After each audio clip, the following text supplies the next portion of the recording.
السلام علیکم ورحمۃ اللہ وبرکاتہ۔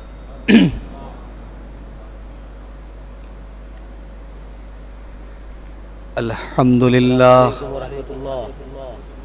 نحمده ونستعینه ونستغفره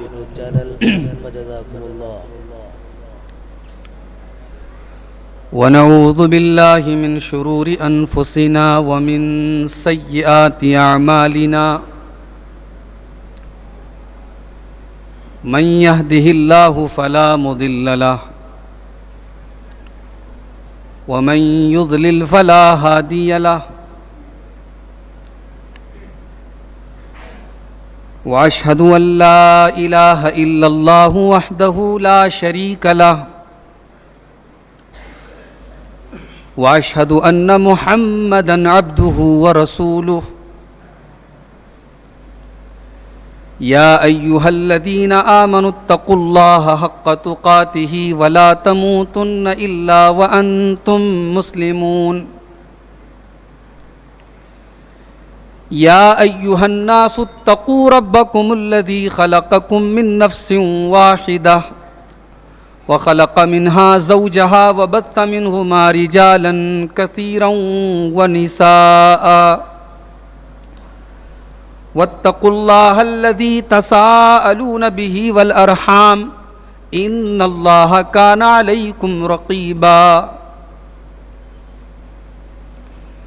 يا أيها الذين آمنوا اتقوا الله وقولوا قولا سديدا يصلح لكم أعمالكم ويغفر لكم ذنوبكم، ومن يطع الله ورسوله فقد فاز فوزا عظيما.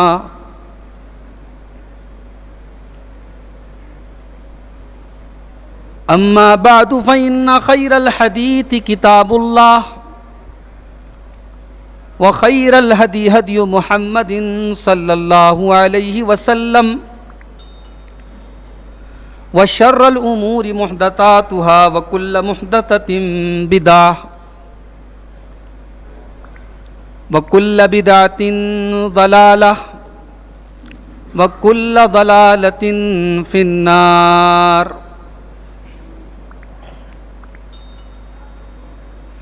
اعوذ باللہ من الشیطان الرجیم، بسم اللہ الرحمن الرحیم.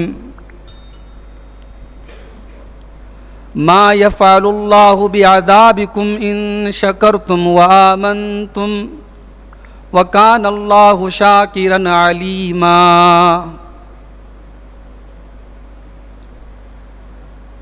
محترم صدر مجلس، اسٹیج کے اوپر موجود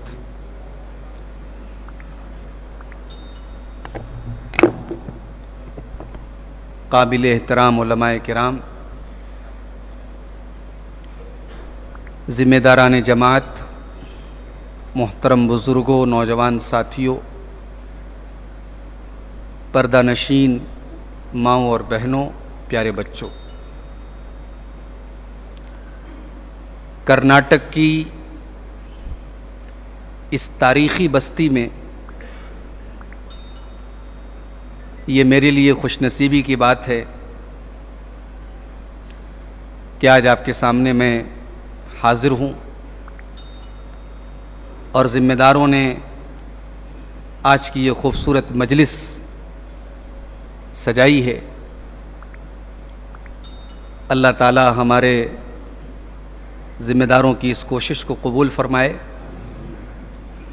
اور ہمیں آج کے اس اسٹیج سے کتاب و سنت کی روشنی میں جو باتیں بھی بیان ہوں، کہنے والوں کو، سننے والوں کو، سب کو رب العالمین عمل کی توفیق عطا فرمائے، آمین. میرے بھائیوں، موضوع بڑا اہم ہے،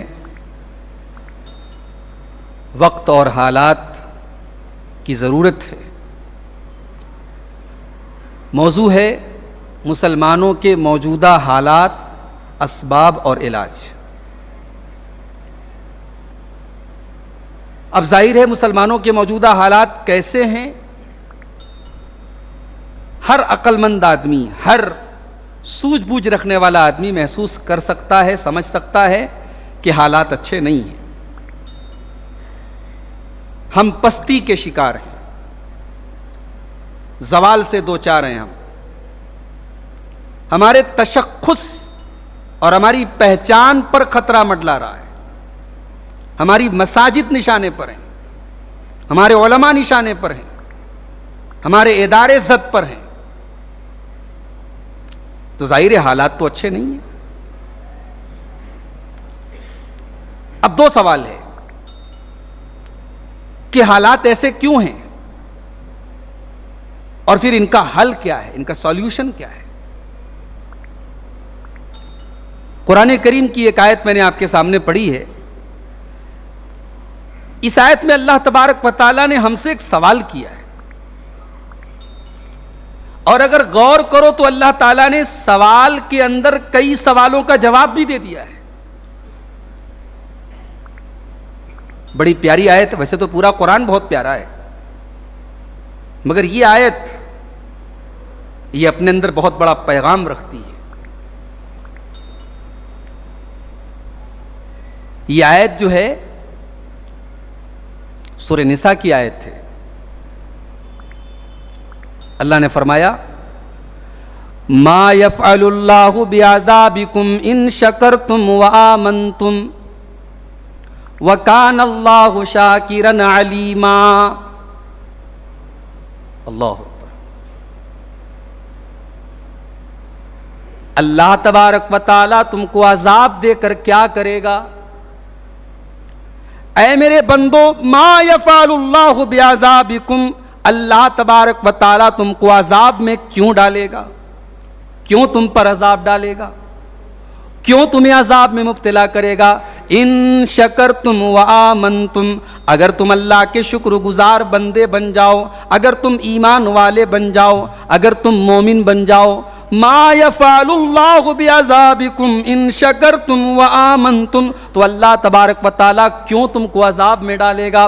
وکان اللہ شاکرا علیما، ارے اللہ تو وہ ہے جو چھوٹی چھوٹی نیکیوں پر بڑا بڑا بدلہ دینے والا ہے، جو نیکیوں کی قدر کرنے والا ہے، اور اللہ تو وہ ہے جو تمہارے دل کی نیتوں کو بھی جانتا ہے۔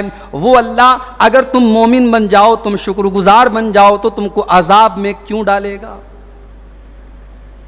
اللہ سوال کر رہا ہے اور جواب بھی دے رہا ہے کہ اگر تم پر عذاب ہے تو تم اپنے گریبان میں جھانکو اور سوچو تمہارے ایمان میں کہاں کہاں کمی ہے، تمہارے شکر میں کہاں کہاں۔ جب تم بے ایمان ہو جاؤ گے اور جب تم ناشکرے ہو جاؤ گے تبھی اللہ کا عذاب آئے گا۔ اللہ بلا وجہ اپنے عذاب میں تم کو کیوں مبتلا کرے گا؟ اور ہم اور آپ، ہم تو اللہ کے محبوب نبی کی محبوب امت ہیں۔ ارے ہماری شان تو یہ ہے کہ اللہ تبارک و تعالیٰ نے ہمیں سب سے بہترین امت قرار دیا۔ کنتم خیر امت اخرجت للناس تأمرون بالمعروف وتنہون عن المنکر وتؤمنون باللہ۔ اے مسلمانوں، تم دنیا کی سب سے بہترین امت ہو، تمہیں لوگوں کے لیے نکالا گیا ہے، تمہیں لوگوں کے لیے برپا کیا گیا ہے، پیدا کیا گیا ہے۔ تامرون بالمعروف، تم دنیا کو نیکی کا پیغام دینے کے لیے آئے ہو۔ وتنہون عن المنکر، تم برائیوں سے روکنے کے لیے آئے ہو۔ وتؤمنون باللہ، اور تم دنیا کی اکلوتی قوم ہو جو صرف اور صرف اللہ کے اوپر ایمان رکھتی ہے۔ تم توحید والے ہو، تم ایمان والے ہو۔ اللہ کے پیارے نبی پہلے نماز پڑھتے تھے بیت المقدس کی طرف۔ 15 مہینے یا 17 مہینے تک آپ نے مدینہ آنے کے بعد نماز کدھر پڑھی؟ بیت المقدس کی طرف پڑھی۔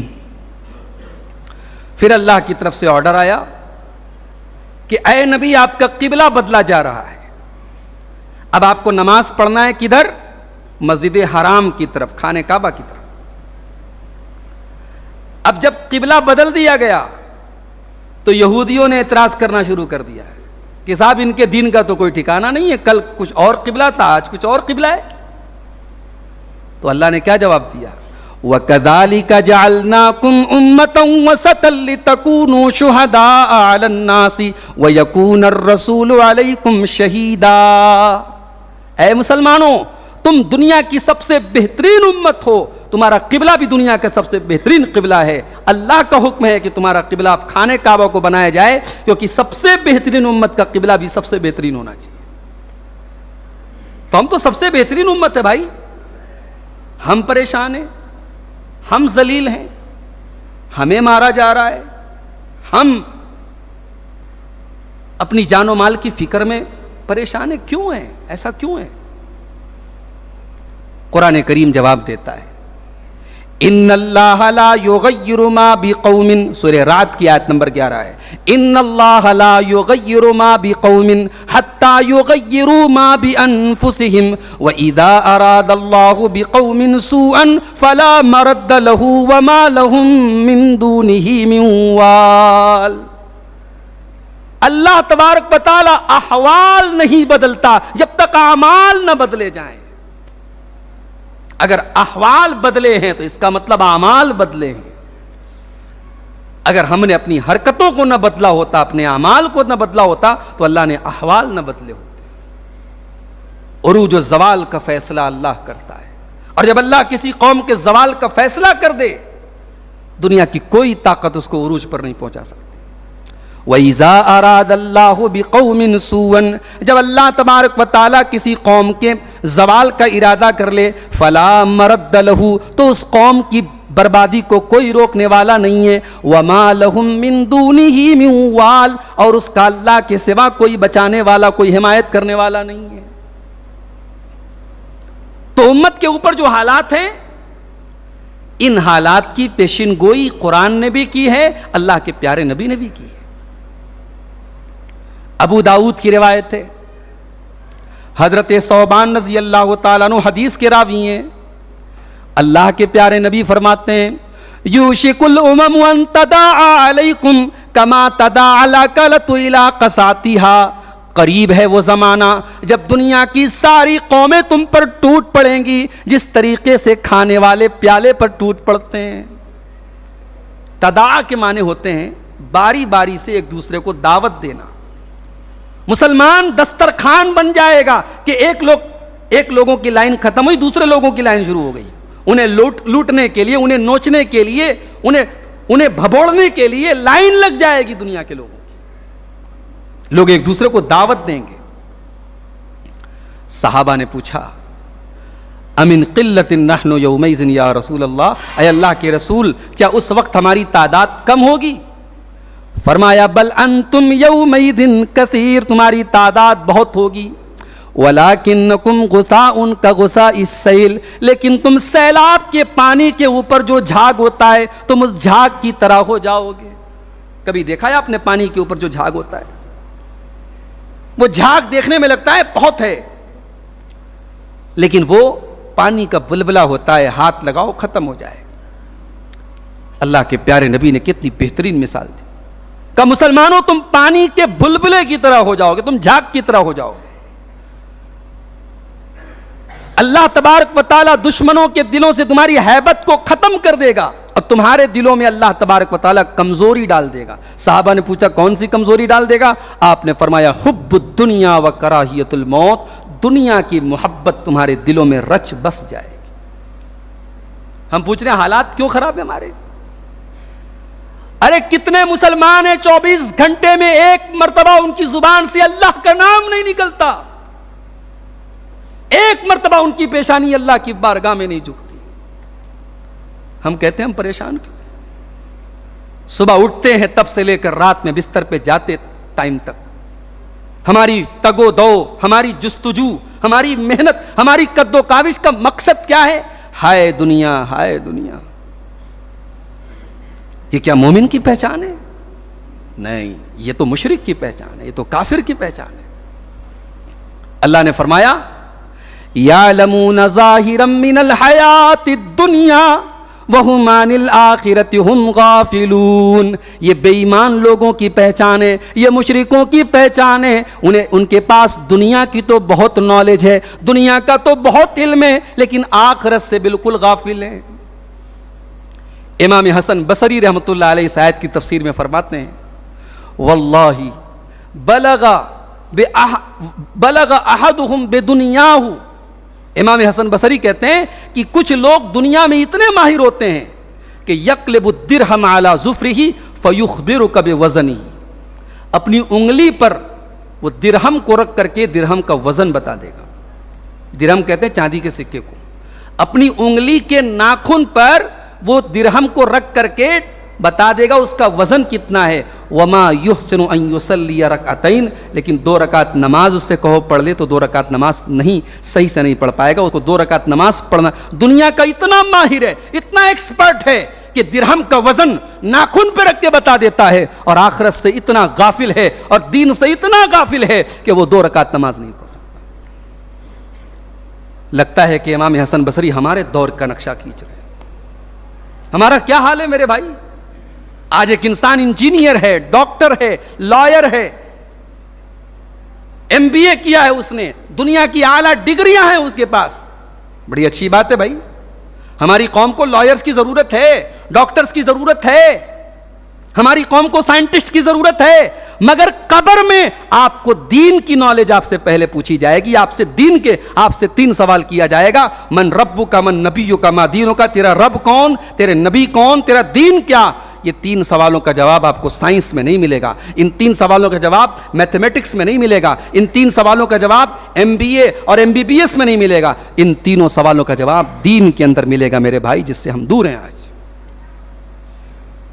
دنیا پرست ہو گئے ہم. جانتے ہو دنیا کی جب ہم بات کرتے ہیں تو ہمارا قطعاً یہ مطلب نہیں ہوتا ہے کہ ہم دنیا چھوڑ دیں، دنیا سے تعلق کاٹ لیں. یہ اسلام کی تعلیم نہیں ہے، یہ تو یہود و نصارہ کی تعلیم تھی. عیسائیوں کے یہاں ایک کانسیپٹ ہے رہبانیت کا کانسیپٹ. ان کے یہاں یہ تھا کہ اللہ تبارک و تعالیٰ کو اگر راضی کرنا ہے تو شادی مت کرو، بچے پیدا مت کرو، شہر چھوڑ دو، آبادی چھوڑ دو، جنگلوں میں چلے جاؤ، اللہ کو یاد کرو. اللہ نے قرآن میں رد کیا ہے اس کانسیپٹ کا. وَرَهْبَانِيَةً ابْتَدَعُوهَا مَا كَتَبْنَاهَا عَلَيْهِمْ. یہ رہبانیت یہ عیسائیوں نے خود سے ایجاد کی ہے، ہم نے اس کا حکم نہیں دیا تھا. اسلام دنیا چھوڑنے کا حکم نہیں دیتا ہے. اسلام تو وہ دین ہے کہ قرآن کریم کے دوسرے پارے میں اللہ نے ہمیں ایک دعا سکھائی جس کو قرآن کی سب سے جامع دعا کہا جاتا ہے. اور حج اور عمرہ کرنے والا انسان طواف کے دوران بھی اس دعا کو پڑھتا ہے. ربنا آتنا فی الدنیا حسنہ وفی الآخرۃ حسنہ وقنا عذاب النار. پروردگار تو ہمیں دنیا کی بھلائی عطا فرما اور آخرت کی بھی بھلائی عطا فرما اور جہنم کے عذاب سے بچا لے. ہم تو اللہ سے دعا کرتے ہیں کہ اللہ تو دنیا کی بھلائی ہمیں عطا فرما.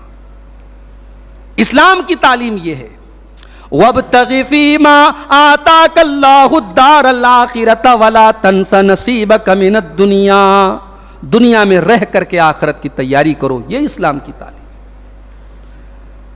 حضرت عبداللہ بن عمرو بن عاص کی شادی ہوئی. بڑے صحابی کے بڑے بیٹے ہیں. شادی ہو گئی. بڑے نیک اور بڑے عابد بڑے زاہد صحابی ہیں.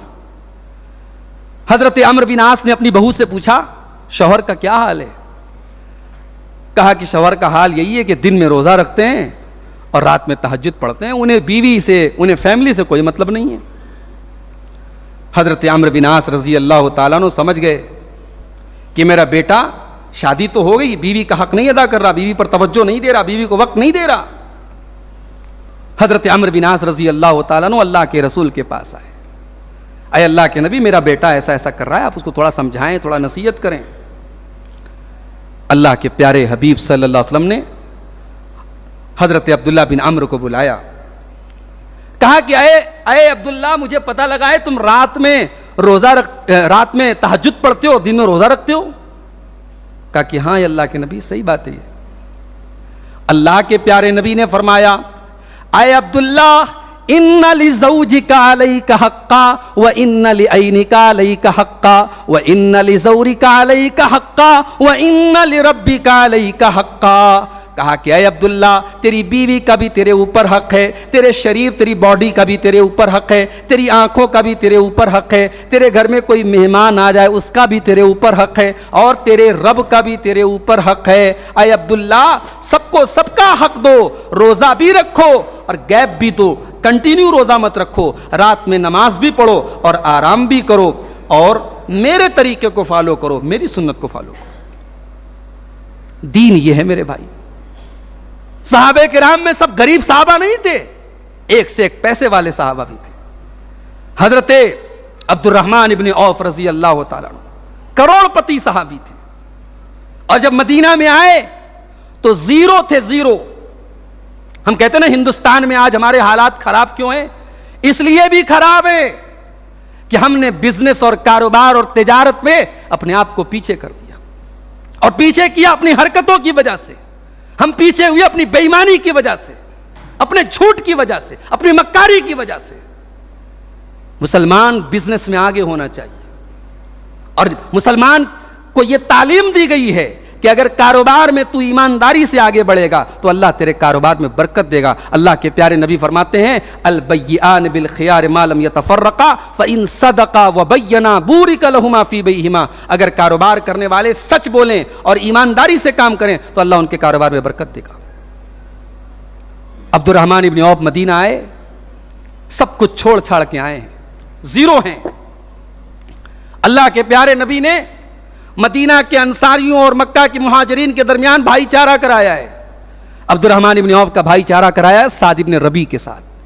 سعد ابن ربیع کہتے ہیں میرے بھائی یہ میرا باغ ہے، یہ میری پراپرٹی ہے، یہ میری دولت ہے، آدھی تم لے لو آدھی میں لے لیتا ہوں، محنت میں کروں گا، کھیتی میں کروں گا، جو پیداوار ہوگی آدھی تم لے لینا آدھی میں لے لوں گا۔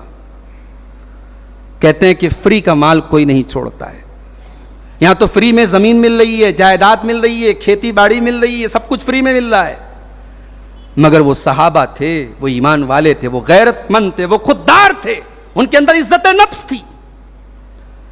حضرت عبد الرحمن ابن عوف نے کہا اللہ تیرے مال میں برکت دے، تیرے اہلو، یہاں تک سعد ابن ربیع نے کہا کہ میری 4 بیویاں ہیں، تم کسی ایک کو پسند کر لو، میں طلاق دے دیتا ہوں، عدت گزر جائے تم شادی کر لو۔ نئے شہر میں آئے ہو، شادی کرنے میں مشکل ہوگی، رشتہ ملنے میں مشکل ہوگی، تم شادی کر لینا۔ عبد الرحمن ابن عوف نے ان کے سارے آفر کو ٹھکرا دیا، کہ بھائی اللہ تیرے مال میں برکت دے، تیرے اہل و عیال میں برکت دے، مجھے بس مارکیٹ کا پتہ بتا دو، مجھے بازار کا پتہ بتا دو۔ عبد الرحمن ابن عوف کو بازار کا پتہ بتایا گیا، اور نوٹ کر لو میری بات، اس وقت مدینہ کا سب سے بڑا مارکیٹ سوق و بنی قینقاع تھا جو یہودیوں کے قبضے میں تھا، وہ پورا کا پورا مارکیٹ یہودیوں کا مارکیٹ تھا۔ ارے اپنے مارکیٹ میں پیسہ کما لیا تو کون سے کمال کی بات ہے، غیروں کے مارکیٹ میں اپنا وجود پیدا کرو، یہ ہے صحابہ کی تعلیم۔ عبد الرحمن ابن عوف نے پنیر کا اور گھی کا کاروبار شروع کیا، زیرو سے شروع کیا، اور کچھ ہی دنوں میں اللہ نے اتنی برکت دی، شادی کر لی، اور بیوی کو مہر میں کھجور کی گٹلی کے برابر سونا مہر میں دیا اپنی بیوی کو۔ اللہ کے نبی نے ایک دن ان کے کپڑے پر زردی کا نشان دیکھا، کہا عبد الرحمن شادی کی ہے کیا؟ کہاں؟ آپ نے پوچھا بیوی کو مہر میں کیا دیا؟ کہا سونے کی گٹھلی دیا ہے اللہ کے رسول، سونے کی گٹھلی کے برابر سونا دیا ہے۔ یہ تھے صحابہ۔ عبد الرحمن ابن عوف کا جب انتقال ہوا، کروڑوں کی پراپرٹی چھوڑ کے گئے، تو ہمارے حالات کی اصلاح قرآن و سنت کی روشنی میں ہوگی میرے بھائی۔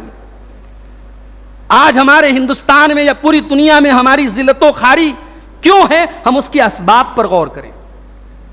اللہ کے پیارے نبی فرماتے ہیں، ابو داؤد کی روایت ہے، اذا تبایعتم بالعینۃ واخذتم اذناب البقر ورضیتم بالزرع وترکتم الجہاد سلط اللہ علیکم ذلا لا ینزعہ حتی ترجعوا الی دینکم۔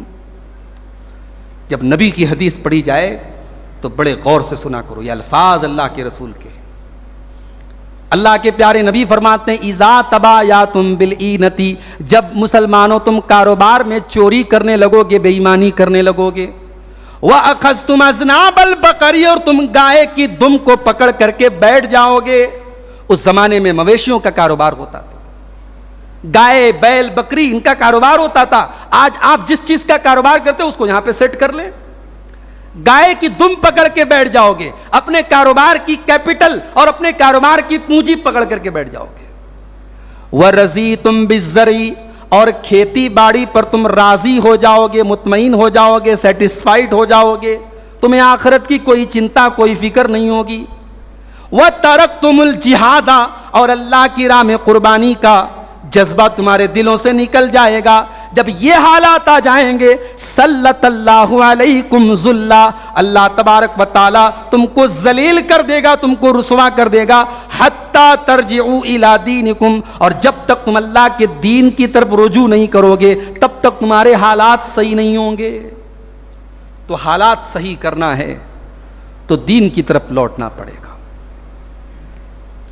اس امت کے بعد کے لوگ کامیابی حاصل نہیں کر سکتے مگر اسی چیز کے ذریعے جس سے پہلے کے لوگوں نے کامیابی حاصل کی. عزت کا فارمولہ وہی ہے میرے بھائی, عروج کا فارمولہ وہی ہے جو صحابہ کو جس چیز نے عروج دیا تھا. تو پہلا کام ہمیں کیا کرنا ہے, دین کی طرف لوٹنا ہے. آج امت شرک میں گرفتار ہے, امت غیر اللہ کی آستانوں پہ سر جھکا رہی ہے. اللہ کے علاوہ کس کس چیز سے مانگا جا رہا ہے اور کس کس چیز پر بھروسہ کیا جا رہا ہے, آپ نظریں اٹھا کے دیکھ لیں. بھائی مسلمان کا کیپٹل کیا ہے؟ توحید ہے, ایمان ہے. اللہ کے ہمارے پاس کچھ نہ ہو لیکن ایمان ہو, ہم سے بڑا دولت مند کوئی نہیں ہوگا. اور ہمارے پاس سب کچھ ہو, توحید نہ ہو, ہم سے بڑا قلاش کوئی نہیں ہوگا. اللہ نے قرآن میں فرمایا, ان الذین کفروا وماتوا وهم کفار فلن يقبل من احدهم ملء الارض ذهبا. کل قیامت کے دن جو لوگ بغیر توحید کے دنیا سے چلے گئے وہ زمین بھر کے سونا بھی اگر اللہ کی بارگاہ میں لے کے چلے آئیں, اللہ کی بارگاہ میں زمین بھر کے سونا بھی وہ دے کر کے اللہ کے عذاب سے بچنا چاہیں, فلن يقبل من احدهم, تو زمین بھر کے سونا بھی ان سے قبول نہیں کیا جائے گا. ایمان اتنی بڑی دولت ہے, توحید اتنی بڑی دولت ہے, ہم نے توحید کو گنوا دیا. آج کتنے مسلمان ہیں ان کو توحید کا مطلب نہیں معلوم, شرک کا مطلب نہیں معلوم, وہ جانے انجانے میں شرک کر رہے ہیں. حضرت ابراہیم خلیل اللہ جیسا پیغمبر اللہ سے دعا کرتا ہے, وَجُنُبْنِي وَبَنِيَّ أَن نَّعْبُدَ الْأَصْنَامَ, پروردگار تو مجھے اور میری اولاد کو بت پرستی سے بچا لے, شرک سے بچا لے. یعقوب علیہ السلام اپنی موت کے ٹائم اپنے بچوں کو اکٹھا کرتے ہیں اور اپنے بچوں کو وصیت کرتے ہیں, مَا تَعْبُدُونَ مِن بَعْدِي, میرے بچوں تم میرے بعد کس کی عبادت کرو گے؟ سارے بچے جواب دیتے ہیں, قَالُوا نَعْبُدُ إِلَٰهَكَ وَإِلَٰهَ آبَائِكَ إِبْرَاهِيمَ وَإِسْمَاعِيلَ وَإِسْحَاقَ. بچے کہتے ہیں کہ ابا جان ہم اللہ کی عبادت کریں گے جس کی عبادت آپ کرتے تھے, جس کی عبادت آپ کے باپ دادا کرتے تھے. موت کے ٹائم یعقوب علیہ السلام کو اپنے بچوں کے ایمان کی فکر ہے, توحید کی فکر ہے. ہمیں تو اپنے بچوں کی تعلیم کی فکر ہے, اپنے بچوں کے فیوچر کی فکر ہے, ہمارا بچہ بڑا ہو کر کیا بنے گا اس کی فکر ہے. ارے تمہارا بچہ بڑا ہو کر کے کچھ بنے یا نہ بنے اس کی فکر کرو کہ بچہ توحید پر زندہ رہے اور توحید پر دنیا سے جائے. اللہ کے پیارے حبیب صلی اللہ علیہ وسلم عبداللہ ابن عباس سے 11-12 سال کے بچے تھے. عبداللہ ابن عباس سواری پر بیٹھے ہوئے ہیں پیچھے اللہ کے نبی کے, 11-12 سال کا بچہ. اللہ کے نبی اسے عقیدے کی, توحید کی باریکی سکھاتے ہیں. کہتے اذا سألت فاسأل اللہ واذا استعنت فاستعن باللہ. اے عبداللہ, اے میرے بچے, جب بھی تجھے سوال کرنا ہو اللہ سے سوال کرنا, جب بھی تجھے مدد مانگنی ہو اللہ سے مدد مانگنا. ساری کائنات مل کر کے تجھے کچھ فائدہ پہنچانا چاہے, اگر اللہ نے وہ فائدہ تیرے مقدر میں نہیں لکھا ہے کوئی تیرا فائدہ نہیں کر سکتا. ساری کائنات مل کر کے تجھے نقصان پہنچانا چاہے, اگر اللہ نے تیرے مقدر میں نقصان نہیں لکھا ہے کوئی تیرا نقصان نہیں کر سکتا. بچوں کو عقیدہ سکھاؤ میرے بھائی, بچوں کو توحید سکھاؤ, اپنی توحید کی فکر کرو, اپنے بچوں کی توحید کی فکر کرو. تو یہ پہلی چیز ہے کہ ان حالات کا حل کیا ہے, ہم توحید کی فکر کریں, ہم شرک سے بچیں, اور جب تک یہ چیز نہیں ہوگی ہم دنیا میں کامیاب نہیں ہو سکتے. اللہ تعالیٰ نے فرمایا سورہ نور کی آیت نمبر 55 میں, وعد اللہ الذین آمنوا وعملوا الصالحات منکم لَيَسْتَخْلِفَنَّهُمْ كَمَا اسْتَخْلَفَ الَّذِينَ مِنْ قَبْلِهِمْ وَلَيُمَكِّنَنَّ لَهُمْ دِينَهُمُ الَّذِي ارْتَضَىٰ لَهُمْ وَلَيُبَدِّلَنَّهُمْ مِنْ بَعْدِ خَوْفِهِمْ أَمْنًا يَعْبُدُونَنِي لَا يُشْرِكُونَ بِي شَيْئًا. اللہ کہہ رہا ہے میرا وعدہ ہے میں تمہاری مدد کروں گا، میرا وعدہ ہے میں تمہیں زمین میں غلبہ عطا کروں گا، تمہارے دین کو غالب کروں گا. شرط یہ ہے کہ تم صرف میری عبادت کرنا، شرک مت کرنا، توحید پر قائم رہنا.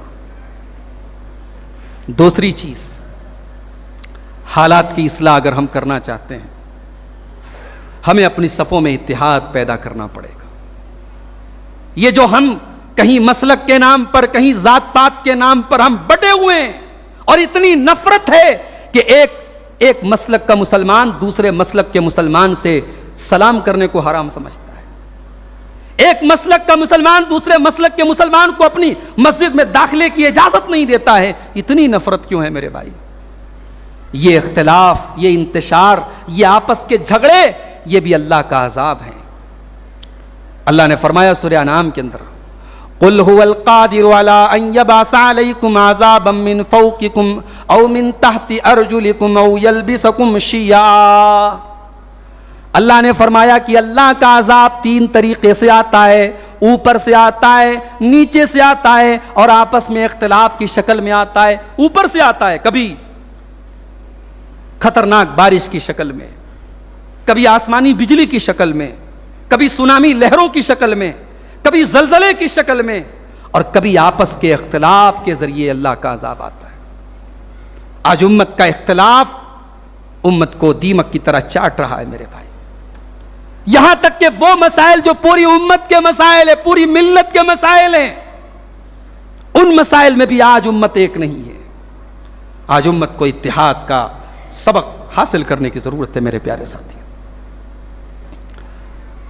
امت کے حالات کی اصلاح کرنے کا تیسرا نسخہ، ہمیں اپنے آپ کو اس دور کے جو وسائل ہیں، اس دور کے ترقی کے جو آلات ہیں، ان سے ہمیں لیس ہونا پڑے گا، انہیں اپنانا ہو پڑے گا. اس دور کا ایک بہت بڑا طاقت اور ترقی کا ذریعہ ہے تعلیم. ہمیں تعلیم میں آگے بڑھنا ہوگا، ہمیں دینی تعلیم میں بھی آگے بڑھنا ہوگا، ہمیں عصری تعلیم میں بھی آگے بڑھنا ہوگا.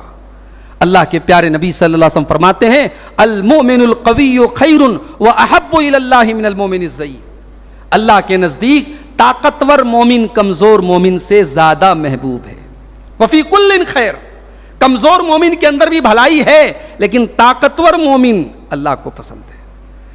میرے نوجوان ساتھیوں، یہ جو گٹکھا کھاتے ہو، یہ جو تم اول جلول چیزیں کھا کر کے اپنے جسم کو خراب کرتے ہو، یہ بھی ایمان کے منافی ہے.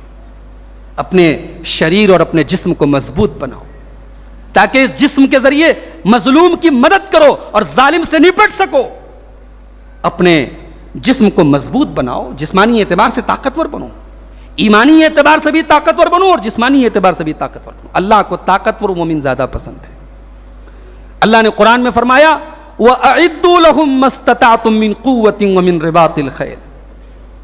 اللہ نے کہا کہ تم اپنے اندر طاقت پیدا کرو، اپنے آپ کو مضبوط بناؤ تاکہ تمہارا مخالف تم سے ڈر سکے، تمہاری ایک ہیبت اس کے دل میں ہو.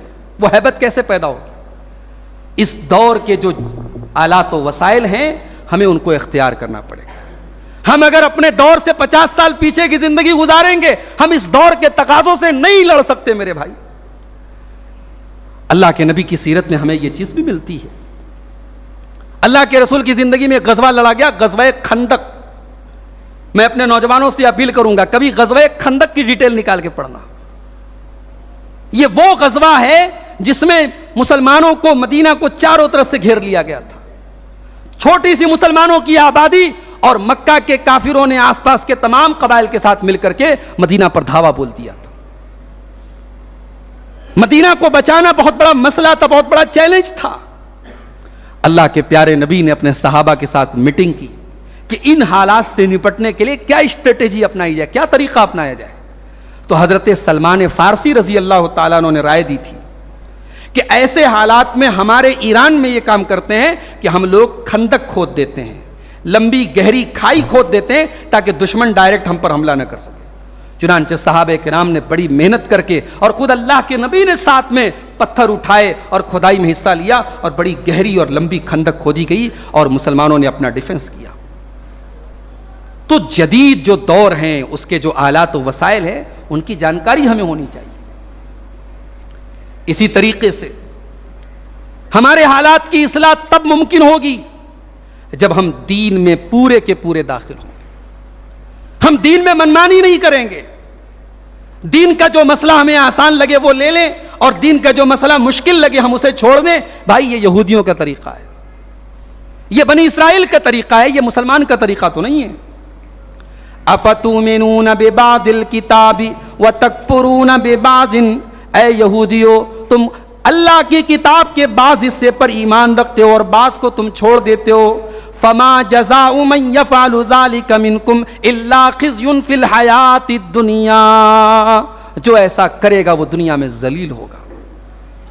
آج مسلمان دین کے وہ مسائل جو اس کی خواہشات سے ٹکراتے ہیں, جہاں اس کی خواہشات سے دین کا کوئی مسئلہ اس کی خواہشات کے خلاف ہوتا ہے, ہم اس دین کے اس مسئلے پر عمل نہیں کرتے.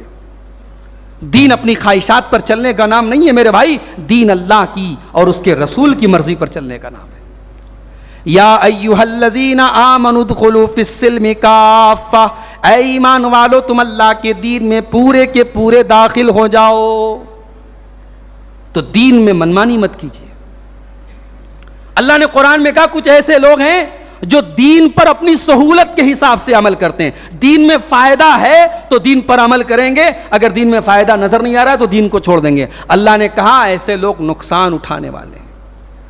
وَمِنَ النَّاسِ مَن يَعْبُدُ اللَّهَ عَلَى حَرْفٍ فَإِنْ أَصَابَهُ خَيْرٌ اطْمَأَنَّ بِهِ وَإِنْ أَصَابَتْهُ فِتْنَةٌ انقلب عَلَى وَجْهِهِ. کچھ لوگ اللہ کی عبادت کرتے ہیں کنارے کھڑے ہو کر, اگر ان کا فائدہ ہوتا ہے تو وہ اللہ کی عبادت کرتے ہیں اور اگر نقصان ہوتا ہے تو اپنے چہرے کے بل پلٹ جاتے ہیں. خسرت دنیا والآخرہ, یہ دنیا میں بھی خسارہ اٹھانے والے اور آخرت میں بھی خسارہ اٹھانے والے ہیں. تو دین میں منمانی مت کیجیے میرے بھائی. دین کا کوئی حکم اگر رسم و رواج سے ٹکرا رہا ہے تو رسم و رواج کو چھوڑ دیجئے اور دین کو ترجیح دیجئے. آج کتنے مسلمان ہیں وہ روزہ نماز میں رسول کی سنت پر چلنے والے ہیں, وہ حج اور عمرہ میں رسول کی سنت پر چلنے والے ہیں, لیکن شادی بیاہ میں لین دین میں وہ رسم و رواج پر چلنے والے ہیں. کان کھول کر کے سن لو, ہر وہ رسم و رواج جو ہماری شریعت کے خلاف ہو اسے اپنے جوتے کی ٹھوکر پہ رکھو. میرے نبی دنیا سے رسم و رواج کو ختم کرنے کے لیے آئے تھے. اللہ نے قرآن میں فرمایا وَيَضَعُ عَنْهُمْ إِصْرَهُمْ وَالْأَغْلَالَ الَّتِي كَانَتْ عَلَيْهِمْ, ہم نے تم کو وہ نبی دیا جو نبی تم کو رسم و رواج کی بیڑیوں سے آزاد کرنے کے لیے آئے تھے. اللہ کے نبی رسم و رواج کی بیڑیوں سے آزاد کرنے کے لیے آئے تھے. میری ماں بہنوں, ذرا آپ نبی کی سیرت پڑھیے کہ اللہ کے نبی جس سوسائٹی میں آئے وہاں عورت کا کیا حال تھا. ارے اس عورت کو تو کلنک مانا جاتا تھا. عورت پیدا ہوتی تھی باپ کا چہرہ کالا پڑ جاتا تھا. وَإِذَا بُشِّرَ أَحَدُهُمْ بِالْأُنْثَى ظَلَّ وَجْهُهُ مُسْوَدًّا وَهُوَ كَظِيمٌ يَتَوَارَى مِنَ الْقَوْمِ مِنْ سُوءِ مَا بُشِّرَ بِهِ أَيُمْسِكُهُ عَلَى هُونٍ أَمْ يَدُسُّهُ فِي التُّرَابِ. جب اس کو بیٹی کی بشارت سنائی جاتی تھی تو بیٹی کے باپ کا چہرہ کالا پڑ جاتا تھا. جس معاشرے میں بیٹی کو منحوس سمجھا جاتا تھا, جس عرب کے اندر کتنے قبائل ایسے تھے جو بیٹیوں کو زندہ زمین میں گاڑ دیتے تھے, میرے نبی نے اس ماحول میں یہ پیغام دیا کہ بیٹی تو رحمت بن کر کے آتی ہے. جس کو اللہ تعالیٰ بیٹی دے دے اور وہ بیٹی کی صحیح طریقے سے پرورش کرے. اللہ کے پیارے نبی فرماتے ہیں من ابتلی من هذه البنات شيئا كن له سترا من النار. جس کو اللہ تعالیٰ بیٹی دے کر کے آزمائے اور اس آزمائش میں وہ کھرا اتر جائے, اللہ تبارک و تعالیٰ اس کو جہنم سے بچا لے گا. تو میرے نبی تو رسم و رواج کو توڑنے کے لیے آئے تھے اور آج ہم رسم و رواج کے پیچھے بھاگ رہے ہیں. اور خاص طور سے ہمارے یہاں جو عورتیں ہوتی ہیں ان کی ناک بہت تیز کٹتی ہے. رسم و رواج کا معاملہ آتا ہے ان کی ناک پہلے کٹتی ہے. میرے بھائیوں, وہ ناک جو ہمیں اللہ کی شریعت سے دور کرے, اللہ کے دین سے دور کرے, اس ناک کا کٹ جانا بہتر ہے. اس ناک کو کاٹ دینا چاہیے. ایسی ناک مت رکھیے میرے بھائی. اللہ کے دین میں کسی کی پرواہ مت کیجیے. اللہ نے قرآن میں فرمایا کہ اگر تم دین سے پھر جاؤ گے تو ہم ایسے لوگوں کو لائیں گے وَلَا يَخَافُونَ لَوْمَةَ لَائِمٍ جو کسی ملامت کرنے والے کی پرواہ نہیں کریں گے. اللہ کے دین میں کسی کی ملامت کی پرواہ مت کیجیے. موجودہ حالات کی اصلاح کے تعلق سے ایک چیز یہ بھی ہمیں اپنے ذہن میں رکھنی چاہیے.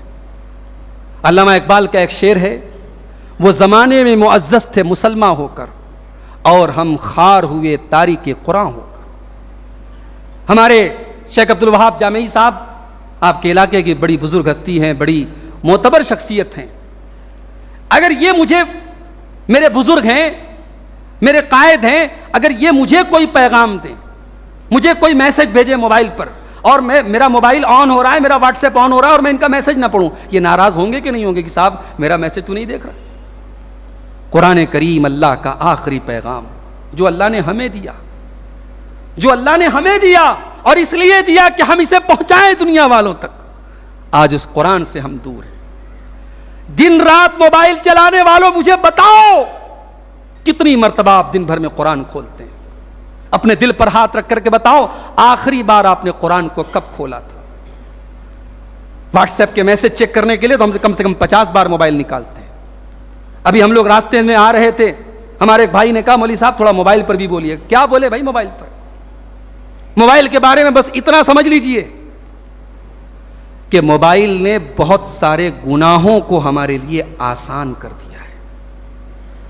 کل تک وہ گناہ جو کرنے کے لیے لوگ تنہائی تلاش کرتے تھے, اکیلا پن تلاش کرتے تھے کہ یہ گناہ مجھے کرنا ہے, مجھے تنہائی مل جائے, آج موبائل نے اس کام کو آپ کے لیے آسان کر دیا. اور جب میں موبائل کو کے بارے میں سوچتا ہوں تو مجھے قرآن کی وہ آیت یاد آتی ہے. اللہ کے نبی کے صحابہ احرام کی حالت میں جا رہے ہیں, ان کے سامنے سے شکاری جانور ان کی نظروں کے سامنے سے ٹہل رہے ہیں, گھوم رہے ہیں. اللہ نے فرمایا تنالہ ایدیکم ورماحکم, اے میرے نبی کے صحابہ یہ تمہارے لیے امتحان ہے کہ تم جب احرام کی حالت میں جاتے ہو تو شکار کے جانور تمہاری آنکھوں کے سامنے ٹہل رہے ہیں, تم چاہو تو ان پر حملہ کر سکتے ہو, اپنے نیزے سے ان کو مار سکتے ہو, مگر تم اپنے اوپر کنٹرول کرتے ہو کیونکہ احرام کی حالت میں شکار کرنا حرام ہے. اللہ نے کہا کہ یہ تمہارے ایمان کی آزمائش ہے. آج موبائل ہمارے ایمان کی آزمائش بن چکا ہے میرے بھائی. اس موبائل نے انگلی کے ٹچ پر دنیا جہان کی گندگیوں کو اپنے اندر سمیٹ کے رکھا ہے. اور ہم یہ نہ کہیں کہ یہودیوں کی سازش ہے اور فلاں کی سازش ہے اور فلاں نے جو ہے فری کا انٹرنیٹ دے دیا اور یہودیوں نے فری کر دیا اور آج ہمارے نوجوان برباد ہو گئے. یہودیوں نے آپ کو مجبور نہیں کیا ہے کہ آپ موبائل کا غلط استعمال کریں. اگر جیو کا فری انٹرنیٹ مل رہا ہے تو جیو کمپنی نے آپ کو مجبور نہیں کیا ہے کہ آپ موبائل کا غلط استعمال کریں, وہ تو آپ کے اوپر ہے. بھائی ایک ہتھیار ہوتا ہے, ایک چھری ہے, چھری سے آپ پھل بھی کاٹتے ہیں, سبزی بھی کاٹتے ہیں اور چھری سے کسی کی گردن بھی کاٹ دیتے ہیں. تو اس میں چھری کا قصور نہیں, اس میں چلانے والے کا قصور ہے. تو موبائل آپ کے ایمان کی ایک آزمائش بن چکا ہے. اور آج اللہ ہم سب کو معاف کرے, ہم سب پر رحم فرمائے, اس موبائل نے آج بڑے بڑے متقیوں کی تنہائیوں کو گناہوں سے آلودہ کر دیا ہے. اس موبائل نے آج نظروں اور آنکھوں کے زنا کو عام کر دیا. آج فیس بک اور انٹرنیٹ پر ہماری بہت ساری بہنیں بھی آج انٹرنیٹ کی دنیا میں ہیں اور دین کی دوستی کے نام پہ, دینی بہن اور دینی بھائی, یاد رکھو دنیا میں کوئی دینی بھائی اور دینی بہن کے نام پر کوئی رشتہ حلال نہیں ہوتا ہے. ایک عورت کے لیے اس کا سگا بھائی ہی محرم ہے, کوئی دینی بھائی اس کے لیے محرم نہیں ہے, چاہے وہ اپنے دور کا سب سے بڑا متقی آدمی. کسی کو اگر آپ نے اپنے ان باکس میں انٹری دی کہ صاحب میں آپ کا دینی بھائی ہوں, تو گویا کہ آپ نے گناہ کے دروازے کھول دیے, گناہ کی کھڑکی آپ نے کھول دی. آج انٹرنیٹ نے اور موبائل نے مرد اور عورت کی خلوت کو آسان کر دیا, زنا کو آسان کر دیا. آج واٹس ایپ کی ایک چیٹنگ ہوٹل کے کسی کمرے پر جا کر کے ختم ہوتی ہے.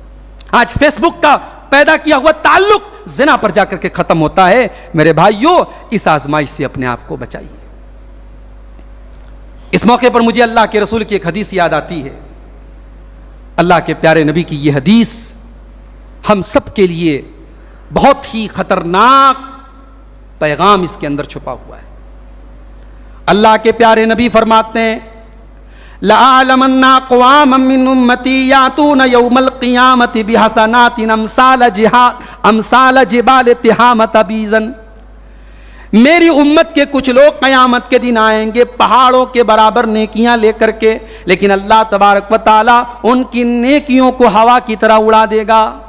فَيَجْعَلُهَا اللَّهُ هَبَاءً مَنثُورًا. اللہ تبارک و تعالی ان کی نیکیوں کو گرد و غبار کی طرح اڑا دے گا. حضرت ثوبان رضی اللہ تعالیٰ عنہ حدیث کے راوی ہیں، کہتے ہیں کہ اے اللہ کے نبی، یہ کون بد نصیب لوگ ہوں گے جو نیکیوں کا پہاڑ لے کر کے اللہ کی بارگاہ میں جائیں گے اور اللہ ان کی نیکیوں کو برباد کر دے گا، ڈسٹرائے کر دے گا. کون لوگ ہوں گے یہ؟ صفہم لنا وجلہم لنا. اے اللہ کے نبی کلیئر بتا دیجئے ان لا نکون منہم، تاکہ ہم ان میں سے نہ ہو جائیں. اللہ اکبر. صحابہ کو کتنی اپنی فکر رہتی تھی، اپنے ایمان کی کتنی فکر رہتی تھی. حضرت ثوبان صحابی ہیں، وہ یہ نہیں کہتے ہم دوسروں کو بچائیں، کہا اے اللہ کے نبی بتا دیجئے تاکہ ہم اپنے آپ کو بچائیں. اللہ کے پیارے نبی نے فرمایا وہ تمہارے ہی بھائی ہوں گے، وہ تمہارے ہی جیسے لوگ ہوں گے، وہ کلمہ پڑھیں گے، وہ نماز پڑھیں گے، وہ روزہ رکھیں گے. وَلَكِنَّهُمْ إِذَا خَلَوْا بِمَحَارِمِ اللَّهِ انْتَهَكُوهَا. لیکن ان کی تنہائی گناہوں سے آلودہ ہوگی. جب وہ تنہائی میں ہوں گے، وہ اکیلے میں ہوں گے، وہ بند کمرے میں ہوں گے، وہ گناہ کے کام کریں گے، وہ اللہ کو ناراض کرنے والے کام کریں گے، وہ حرام کام کریں گے. آج موبائل نے اس کام کو آسان کر دیا. 3 سال کے بچے سے لے کر 80 سال تک کا بوڑھا آج اس موبائل کا اسیر ہے، اس موبائل کا دیوانہ ہے. اور کبھی آپ غور کیجئے، میری چھوٹی چھوٹی بچیاں ہیں، ایک 4 سال کی، ایک 8 سال کی. بچے تو بچے ہوتے ہیں، میں گھر میں آتا ہوں میرا موبائل، اچھا بچے اتنے ذہین ہوتے ہیں، میں سو رہا ہوں اور میری بچی آتی ہے، دھیرے سے میری انگلی ٹچ کر کے میرا موبائل کھول لیتی ہے. اب اس کے بعد اس پہ یوٹیوب پہ کارٹون دیکھ رہے ہیں بچے. اچھا ماں باپ مطمئن ہے کہ چلو بھائی کارٹون دیکھ رہے ہیں یا بچوں سے ریلیٹڈ جو ویڈیو وہ دیکھ رہے ہیں، مگر کبھی آپ غور کیجئے گا بچوں کے ان ویڈیوز میں بھی کیا درس دیا جا رہا ہے. میں نے ایک دن دیکھا بچوں کا ویڈیو ہے، اس میں یہ سکھایا جا رہا ہے کہ بوائے فرینڈ اور گرل فرینڈ ناراض ہو گئی تو بوائے فرینڈ اس کو منانے کے لیے کیا کر رہا ہے. یہ 3 سال کے بچے کو گرل فرینڈ اور بوائے فرینڈ کا کلچر سکھایا جا رہا ہے. کل جب وہ 18 سال کا ہوگا وہ کیا میسج لے گا میرے بھائی. یہ وہ سلو پوائزن ہے جو ہمارے بچوں کے ذہن میں ڈالا جا رہا ہے اور ہمیں اس کا احساس نہیں. اچھا بچے بھی آپ ان کو اسلامی ویڈیوز لگا کے دے دیں، ایک جیسے ایک عبد الباری کا ویڈیو آتا ہے بچوں کے لیے، مفید ویڈیو ہوتا ہے، یا اور بھی دینی ٹائپ کے ویڈیو ہوتے ہیں، تو بچے آپ کے سامنے تو عبد الباری کا ویڈیو جیسے ہی آپ غائب ہو جائیں گے وہ پھر دوسرا شروع کر دیں گے. تو یہ حالات ہیں. اس کے بعد اس موبائل نے گھروں کے جو ماحول ہے اس کو کیا کر دیا. بیوی کے پاس شوہر سے بات کرنے کے لیے ٹائم نہیں ہے. شوہر بیچارہ گھر میں تھکا آ رہا آتا ہے، بیوی پاکستانی سیریل دیکھ رہی ہے، بیوی بیچاری لگی ہوئی، اس کا سیریل ختم ہوگا، آپ نے کھانا کھایا کہ نہیں کھایا آپ بھاڑ میں جائیں، وہ پہلے سیریل پورا کرے گی. شوہر وہ رات میں بیٹھ کر کے واٹس ایپ چیک کر رہا ہے، بیوی بیچاری وہ ترس رہی ہے کہ شوہر محبت کے 2 بول بول دے.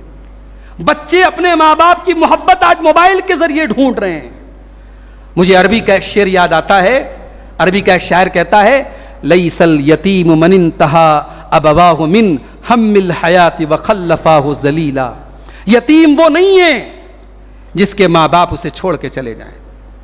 ان الیتیم هو الذی تلقى له امن تخلت او ابا مشغولا.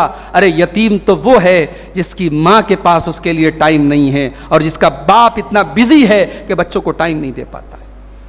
اپنے بچوں کو ٹائم دو میرے بھائی، کتابوں کے مطالعے کی عادت ڈالو.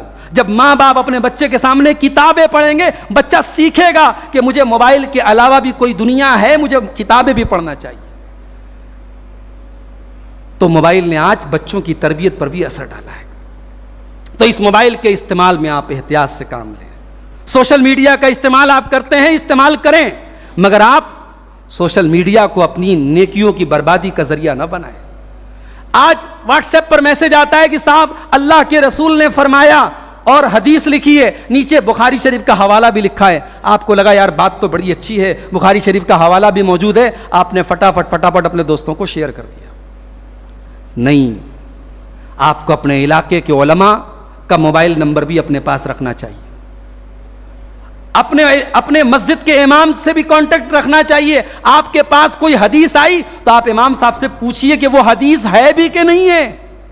بخاری کا حوالہ دے کر کے جو بات پیش کی جا رہی ہے وہ بخاری میں ہے بھی کہ نہیں ہے.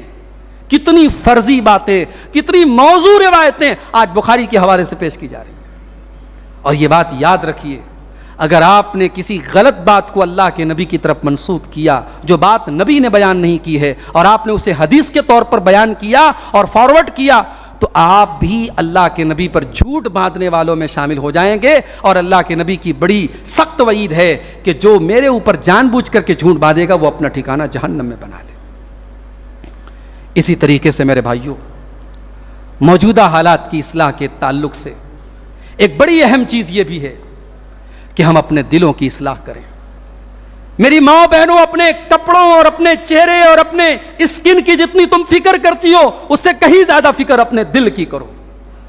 میرے نوجوان ساتھیوں، اپنے ہیئر اسٹائل اور اپنے خوبصورت کپڑے اور اپنے فیشن سے زیادہ اپنے دل کی فکر کرو. اللہ تبارک و تعالیٰ آپ کے چہروں کو نہیں دیکھتا، آپ کے دل کو دیکھتا ہے. ابراہیم علیہ الصلوۃ والسلام اللہ کی بارگاہ میں دعا کرتے ہیں، وَلَا تُخْزِنِي يَوْمَ يُبْعَثُونَ يَوْمَ لَا يَنفَعُ مَالٌ وَلَا بَنُونَ. اے اللہ، مجھے تو قیامت کے دن رسوا نہ کرنا جس دن نہ مال کام آئے گا نہ اولاد کام آئے گی. إِلَّا مَنْ أَتَى اللَّهَ بِقَلْبٍ سَلِيمٍ. قیامت کے دن تو وہی کامیاب ہوگا جو صاف ستھرا دل لے کر کے آئے گا. دلوں میں حسد بھرا ہے، دلوں میں کینہ بھرا ہے، اور صاف دعویٰ ہے کہ ہم توحید والے ہیں، ہم قرآن و حدیث پر چلنے والے. ارے اپنے دل کو پہلے قلب سلیم بناؤ، صاف ستھرا دل بناؤ، تب ہم اللہ کی بارگاہ میں کامیاب ہوں گے. اور جانتے ہو، دل کی صفائی یہ دنیا کا سب سے مشکل کام ہے. اسی لیے اللہ کے نبی نے فرمایا کہ الا ان فی الجسد مضغۃ اذا صلحت صلح الجسد کلہ. سنو، تمہارے بدن کے اندر ایک ٹکڑا ایسا بھی ہے، اگر وہ صحیح ہے تو پورا بدن صحیح ہے، وہ خراب ہے تو پورا بدن خراب ہے، وہ دل ہے. ایک مرتبہ اللہ کے نبی صحابہ کے ساتھ بیٹھے ہوئے تھے. اچانک آپ نے صحابہ سے کہا، یدخل علیکم من ھذا الباب رجل من اہل الجنہ. ابھی دروازے سے ایک جنتی آدمی آنے والا ہے. صحابہ کی نظریں دروازے پر لگی، کون آنے والا ہے؟ صحابہ نے دیکھا ایک انصاری صحابی وضو کر کے آ رہے ہیں، وضو کا پانی داڑھی سے ٹپک رہا ہے اور ہاتھوں میں اپنا جوتا لیے چلے آ رہے ہیں. دوسرے دن پھر اللہ کے رسول صحابہ کے ساتھ بیٹھے اور سیم وہی بات آپ نے کہی کہ ایک جنتی آنے والا ہے. صحابہ نے دروازے پر نظریں گڑا دی، وہی صحابی اسی پوزیشن میں پھر چلے آئے. 3 دن تک لگاتار ایسا ہوا. حضرت عبداللہ بن عمرو بن عاص رضی اللہ تعالیٰ عنہ اس انصاری صحابی کے پیچھے پیچھے ان کے گھر تک گئے. انصاری صحابی جب گھر میں داخل ہونے لگے، حضرت عبداللہ نے کہا، بھائی آپ سے ایک کام تھا. کہ کیا کام تھا؟ کہا میرے والد سے کچھ جھگڑا ہو گیا ہے اور میں نے ایسا ارادہ کیا ہے کہ میں اپنے والد کے گھر پہ نہیں رہوں گا 3 دن تک، تو کیا میں آپ کے گھر میں 3 دن رہ سکتا ہوں؟ انصاری صحابی نے کہا ٹھیک ہے، اچھی بات ہے، آپ 3 دن میرے گھر میں رہ لیں. اچھا، صحابہ کے مکان چھوٹے تھے مگر دل بہت بڑے تھے. آج ہمارے مکانات بہت بڑے بڑے ہیں مگر دل ماشاءاللہ بڑے چھوٹے چھوٹے ہو گئے. آج ہمارے ہاں کوئی مہمان آ جائے، عورتوں کی پیشانیوں پر بل پڑ جاتی، یہ مصیبت کہاں سے آ گئی؟ حضرت عبداللہ نے جب انصاری صحابی سے کہا میں مہمان بننا چاہتا ہوں 3 دن آپ کا، انصاری صحابی نے اپنی اہلیہ سے جا کے پوچھا نہیں کہ سالن زیادہ بنائے کہ نہیں بنائے، کھانا بنائے کہ نہیں بنائے. انہوں نے فوراً کہا آپ میرے ساتھ چلیے. عبداللہ بن عمرو کہتے ہیں میں نے 3 دن تک ان انصاری صحابی کے گھر میں گزارا. 3 دن گزارنے کے بعد میں یہ دیکھنا چاہتا تھا یہ کون سا ایسا عمل کرتے ہیں کہ نبی اکرم نے ان کو جنتی کہا ہے. مجھے 3 دن کی تحقیق کے بعد ایسا کوئی عمل نظر نہیں آیا. نماز ہم بھی پڑھتے تھے، وہ بھی پڑھتے تھے. وہ تو رات میں تہجد بھی نہیں پڑھتے تھے، ہاں رات میں نیند کھلتی تھی بستر پہ تو اللہ کا ذکر کرتے تھے، تسبیح پڑھتے تھے. جب 3 دن گزر گئے تو حضرت عبداللہ بن عمرو نے کہا کہ میرے بھائی، میرے باپ سے کوئی جھگڑا نہیں ہوا تھا، میں بس آپ کے ساتھ 3 دن گزارنا چاہتا تھا. ایسا معاملہ ہے، اللہ کے پیارے حبیب نے آپ کے بارے میں ایسا کہا ہے، میں چیک کرنا چاہتا تھا، میں دیکھنا چاہتا تھا ایسا کیوں کہا اللہ کے رسول نے آپ کے بارے میں. انصاری صحابی نے کہا کہ بھائی میری زندگی تو وہی ہے جو آپ نے دیکھی ہے, میرے اندر کوئی خاص عمل تو نہیں ہے. حضرت عبداللہ نے کہا کچھ تو ہوگا جس کی وجہ سے اللہ کے نبی نے آپ کو ایسا کہا ہے. کہ ایک بات ہے میرے اندر, لا اجد فی قلبی غشا لأحد من المسلمین, میں اپنے دل میں کسی مسلمان بھائی کے لیے کوئی کینہ نہیں رکھتا. میرے دل میں کسی مسلمان کے لیے کوئی فراڈ, کوئی دھوکہ دھڑی کی نیت نہیں ہوتی. ولا احسد احدا علی نعمت انعمها اللہ ایاہ, اور میں کسی کو اللہ نے اگر کوئی نعمت دی ہے میں حسد نہیں کرتا. پڑوسی پیسہ کما رہا ہے, بھائی پڑوسی کی تقدیر ہے, ہم محنت کریں گے, اللہ نے اگر ہمارے مقدر میں لکھا ہم بھی پیسہ کمائیں گے. فلاں کا بچہ بہت ترقی کر رہا ہے, ہمارا بچہ نہیں کر رہا ہے, ہم اپنے بچے کے پیچھے محنت کریں گے, انشاءاللہ ہمارا بچہ بھی محنت کرے گا, ترقی کرے گا. حسد مت کرو میرے بھائی. رشک کر سکتے ہو, رشک کرو, دوسروں کو دیکھ کر کے اگر انسپریشن ملتا ہے, جذبہ پیدا ہوتا ہے کہ ہم بھی ترقی کریں, اچھی چیز ہے. حسد مت کرو. حسد یہ ہے کہ آپ یہ آرزو کریں کہ اس کی دولت چھن جائے, اس کی ترقی ختم ہو جائے, وہ برباد ہو جائے, یہ حسد ہے. صحابی کہتے ہیں میں کسی سے حسد نہیں کرتا. حضرت عبداللہ بن عمرو کہتے ہیں یہی وہ چیز ہے جس نے آپ کو یہ مقام عطا فرمایا ہے, اور یہ چیز آسان نہیں ہے. آج میرے بھائیوں ہم اپنے دلوں کو ٹٹولیں. اللہ کی بارگاہ میں ہم کیا منہ دکھائیں گے؟ آج ہمارے دلوں میں ایک دوسرے کے خلاف کینے بھرے ہوئے ہیں, کپٹ بھرے ہوئے ہیں, دلوں میں حسد بھرا ہوا ہے, دلوں میں بغض بھرا ہوا ہے, ایک دوسرے کی ٹانگ کھینچنے کی عادت ہے. اللہ کے نبی نے فرمایا لا تحاسدوا ولا تباغضوا ولا تدابروا, ایک دوسرے سے حسد مت کرو, ایک دوسرے سے بغض مت کرو, ایک دوسرے کے پیچھے مت پڑو. وکونوا عباد اللہ اخوانا, بھائی بھائی بن جاؤ. تو ہمیں اگر اپنے حالات کی اصلاح کرنا ہے تو ہمیں اپنے دل پر بھی توجہ دینے کی ضرورت ہے.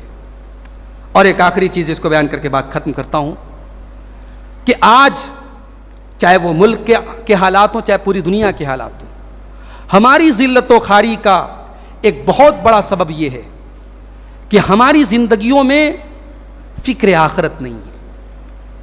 جب انسان کو یہ ڈر ستائے گا کہ مجھے اللہ کے سامنے جواب دینا ہے, وہ بے ایمانی نہیں کر سکتا, وہ کرپشن نہیں کر سکتا, وہ چوری نہیں کر سکتا. ارے ایئرپورٹ کے اوپر کیمرہ لگا دیا جاتا ہے, ایئرپورٹ پہ چوری نہیں ہوتی.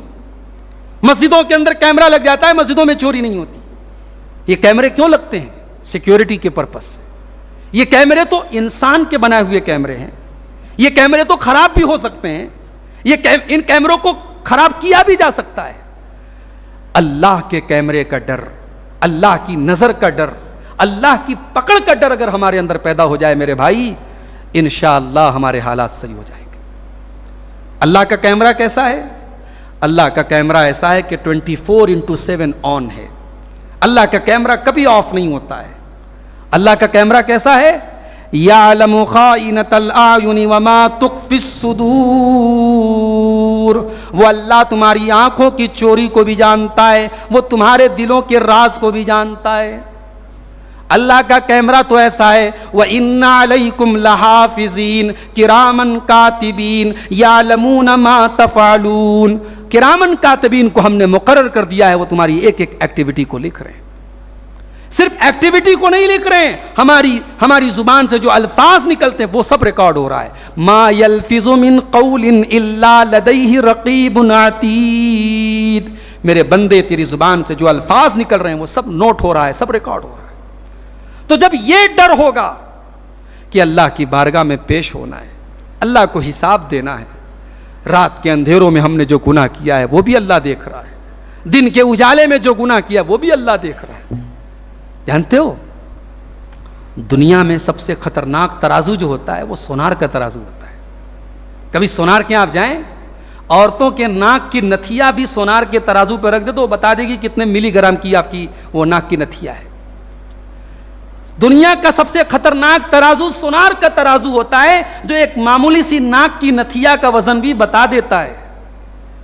ذرا سوچو اللہ کا ترازو کیسا ہوگا, اللہ کا میزان کیسا ہوگا, جس میزان پر ہمارے گناہوں کو تولا جائے گا, ہماری نیکیوں کو تولا جائے گا. اللہ کا ترازو کیسا ہوگا؟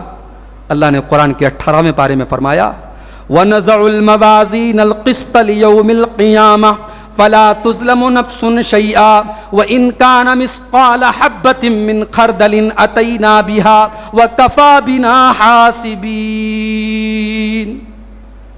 ہمارے ترازو پر ایک رائی کے دانے کے برابر بھی کوئی چیز ہوگی وہ سامنے آ جائے گی، کیونکہ حساب ہم لیں گے. اللہم حاسبنا حسابا یسیرا، اللہم حاسبنا حسابا یسیرا. اللہ ہم سب کے حساب میں آسانی فرمائے. میرے بھائیوں، یہ جو ڈر ہے یہ وہ ڈر تھا جو عمر فاروق کو رات میں سونے نہیں دیتا تھا. یہ وہ ڈر تھا کہ عمر فاروق اپنے آخری ٹائم میں رو رہے ہیں، چہرے پر گھبراہٹ ہے. کسی نے تسلی دیتے ہوئے کہا کہ آپ تو اتنے بڑے صحابی ہیں، نبی کا ساتھ دیا، صحابہ کا ساتھ دیا. تو عمر فاروق نے کہا تھا واللہ لو ان لی طلال الارض ذهبا لافتدیت به من عذاب اللہ قبل ان اراہ. کہا کہ او لوگوں، عمر کی آرزو تو یہ ہے، عمر کی تمنا تو یہ ہے کہ اگر زمین بھر کے سونا مل جائے اور اللہ کہہ دے عمر تو زمین بھر کے سونا میری بارگاہ میں لے آ، ہم تجھے اپنے عذاب سے بچا لیں گے. تو عمر ابن خطاب زمین بھر کے سونا دینے کے لیے تیار ہے. یہ فکر آخرت ہے میرے بھائی، جو عمر فاروق جیسے جلیل القدر صحابی کو چین سے سونے نہیں دیتی. یہی وہ فکر آخرت تھی. حضرت عثمان غنی جب قبرستان کو دیکھتے تھے، قبروں کو دیکھتے تھے تو زارو قطار رونے لگتے تھے، اور پوچھنے والے پوچھتے تھے کہ عثمان غنی آپ کیوں رو رہے ہیں قبر کو دیکھ کر؟ تو کہتے تھے کہ میں نے اپنے نبی سے سنا ہے کہ قبر آخرت کی پہلی منزل ہے، جس نے اس کو پار کر لیا اس کے لیے آگے کی منزل آسان ہے. آج کا مسلمان قبر کو دیکھ کر کے ہنستا ہے، قبرستان پہ بیٹھ کے قہقہے لگائے جاتے ہیں، قبرستان پہ بیٹھ کے جوا کھیلا جاتا ہے، قبرستان پہ بیٹھ کے غیبتیں ہوتی ہیں. اللہ ہمارے حالات پر رحم فرمائے میرے بھائیوں. آخر میں یہی گزارش کروں گا کہ ہم اپنے اعمال کو سدھار لیں، انشاءاللہ اللہ ہمارے احوال کو سدھار دے گا. ہم پر جو بھی مصیبتیں آ رہی ہیں وما اصابکم من مصیبت فبما کسبت ایدیکم، اللہ نے فرمایا تمہیں جو بھی مصیبتیں پہنچ رہی ہیں وہ تمہارے اپنے ہاتھوں کی کرتوت کا نتیجہ ہے. اللہ نے فرمایا ظہر الفساد فی البر والبحر بما کسبت ایدی الناس، دنیا میں جہاں پر بھی فساد ہے وہ لوگوں کے کرتوت کا نتیجہ ہے. اللہ ہمارے حالات کی اصلاح فرما دے. اللہ ہم سب کو اپنے اعمال کی اصلاح کی توفیق عطا فرمائے. رب العالمین ہمیں توحید پر قائم رکھے، اپنے نبی کی سنتوں پر قائم رکھے، شرک و بدعات سے بچائے. اللہ ہماری صفوں میں اتحاد پیدا فرما دے. اللہ ہمارے ملک میں امن چین اور سکون نازل فرمائے. اللہ ہماری مساجد کی حفاظت فرمائے. اللہ ہمارے دینی اداروں کی حفاظت فرمائے. اللہ ہمارے جان و مال، ہمارے عزت و آبرو کی حفاظت فرمائے. جو ہم میں بیمار ہے اللہ ان کو شفائے کامل عاجل عطا فرمائے. جو روزی روٹی سے پریشان ہے اللہ ان کے کاروبار میں برکت نصیب فرمائے. ہمارے وہ علماء، وہ دعات جو آج مصیبتوں میں ہیں اللہ ان کی مصیبتوں کو آسان فرمائے. اللہ انہیں ظالموں کے ظلم سے نجات عطا فرمائے. اللہ ہمیں جب تک دنیا میں زندہ رکھے اسلام پر زندہ رکھے اور ہم سب کا خاتمہ ایمان پر ہو. آمین. وآخر دعوانا ان الحمد للہ رب العالمین والسلام علیکم ورحمۃ اللہ وبرکاتہ.